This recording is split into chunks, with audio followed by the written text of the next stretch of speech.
Alors, ce cours concerne les quatrièmes 1 heure chimie par semaine. Le chapitre 4, études quantitatives de la réaction chimique. Donc, comme d'habitude, à la page numéro 1, vous avez tout ce que vous devez être capable de faire pour l'évaluation.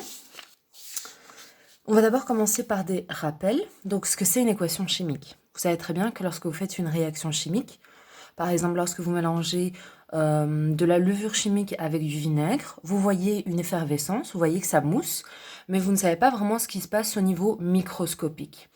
D'accord? Donc, pour traduire ce qui se passe au niveau microscopique, pour savoir qui est-ce qui s'associe avec qui, quels atomes s'associent avec qui pour donner quelles molécules ou quels atomes, eh bien, on a créé ce qu'on appelle l'équation chimique. Dans une équation chimique, on met à gauche les réactifs, donc ce qu'on a au départ. On met une flèche pour traduire qu'il y a une transformation, donc les réactifs vont se transformer en produits qu'on met à droite. D'accord? Donc le début est là, il y a une transformation et puis on a les produits. Alors ici, on vous dit qu'on fait une réaction entre du chlorure d'hydrogène, donc de l'acide chlorhydrique, qu'on va mélanger avec une bande de magnésium, d'accord? Et on voudrait savoir si on a conservation de la matière au cours de la réaction. Donc vous êtes d'accord avec moi, les atomes sont trop petits pour être observables à l'œil nu. Donc on ne peut pas compter le nombre d'atomes, savoir s'il y a le même nombre au départ ou à la fin.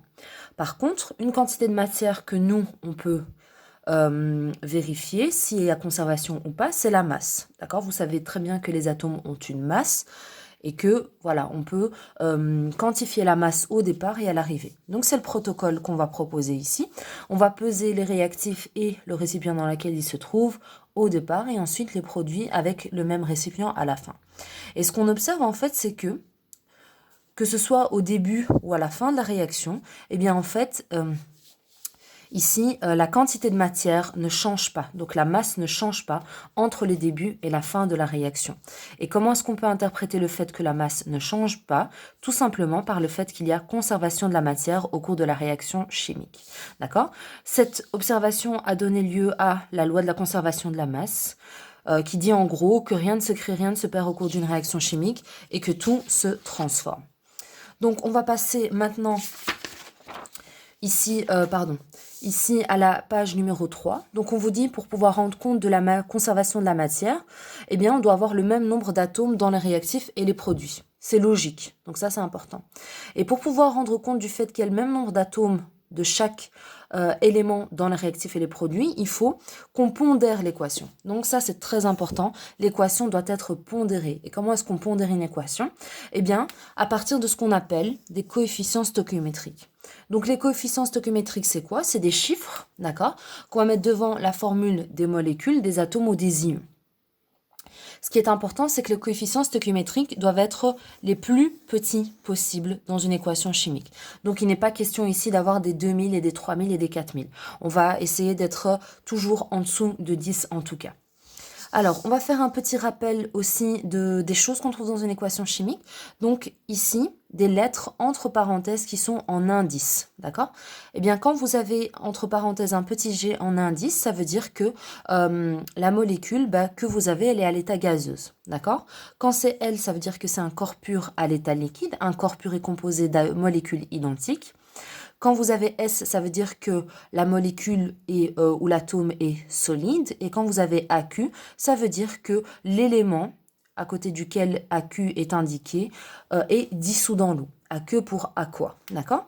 Donc ici, on vous demande de vous entraîner à la pondération des équations chimiques. Donc ici, je vous mets une feuille avec les réponses. Comme ça, vous pouvez voir quand vous aurez fait l'exercice, si vous avez les bonnes ou pas réponses. Et si vous n'avez pas les bonnes réponses, d'accord? Donc arrêtez la vidéo là, essayez de faire les exercices sans avoir les réponses sous les yeux. Et si vous n'avez pas les bonnes réponses, eh bien je vous invite ici à voir le déroulement de la pondération. D'accord? Donc c'est parti ici. Donc règle essentielle quand on pondère, on laisse toujours O et H à la fin. D'accord? Donc on indique bien ça ici. On laisse O et H à la fin. D'accord? Donc ici, on va commencer par le sodium. On regarde combien est-ce qu'on a de sodium. On a un sodium ici, ici on en a un. Si le nombre est le même, alors on ne fait rien. D'accord? Ici, on regarde, on a 2 chlores. Ici, on a 1 chlore. D'accord? Donc, le nombre n'est pas le même dans les réactifs et les produits. Il faut veiller à ce qu'il soit le même. Donc, on multiplie soit un des deux éléments contenant le chlore ou les deux par un chiffre pour arriver au même chiffre à gauche et à droite. Ici, on a 2 chlores ici, on a 1 ici. Ce qu'on peut faire aussi, c'est voir quel est le plus petit commun multiple entre 2 et 1. Le plus petit commun multiple entre 2 et 1, c'est 2. Donc, on doit arriver à avoir 2. Donc, pour arriver à 2, on doit multiplier ici par 2. OK? On va passer maintenant ici, on revient au sodium. Donc, à chaque fois, on revient au début. On a un sodium ici. Ici, on en a 2. D'accord? Pourquoi est-ce qu'on en a 2? Parce que le coefficient stoichiométrique multiplie tous les atomes qui sont derrière. Donc, on a 2 sodium ici. Ici, on en a 1. Ça veut dire qu'on doit multiplier ici le nombre de sodium par 2 pour arriver au même nombre. OK? On veut vérifier ici. On a 2 chlores ici. Ici, on en a 2. Donc, c'est OK. On passe maintenant à l'exercice B. Ici, on va commencer par le chlore. On a ici 2 chlores, ici on n'en a que 1. Donc on doit multiplier ici cette molécule par 2 pour avoir 2 chlores. Ici on a 2 hydrogènes et ici on a 2 hydrogènes.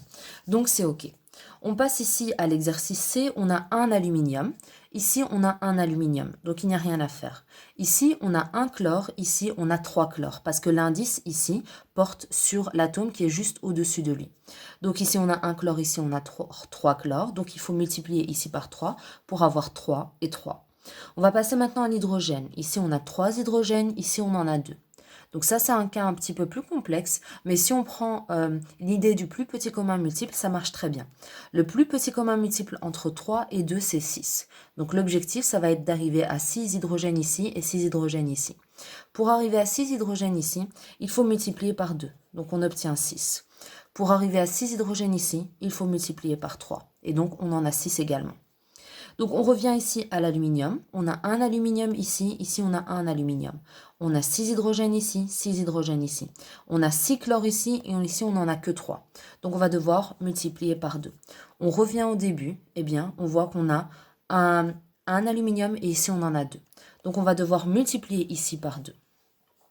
Pour le D, ici on commence par le chlore. Un chlore ici, 2 chlores ici. Ça veut dire qu'on doit multiplier ça par 2. Pour le magnésium ici, on a un magnésium, c'est OK. Pour l'hydrogène ici, un cas nouveau. Ici, il faut bien regarder un type d'atome parmi tous les réactifs et un type d'atome parmi tous les produits. Ici, on a 2 hydrogènes ici et 2 hydrogènes ici. Au total, on en a 4.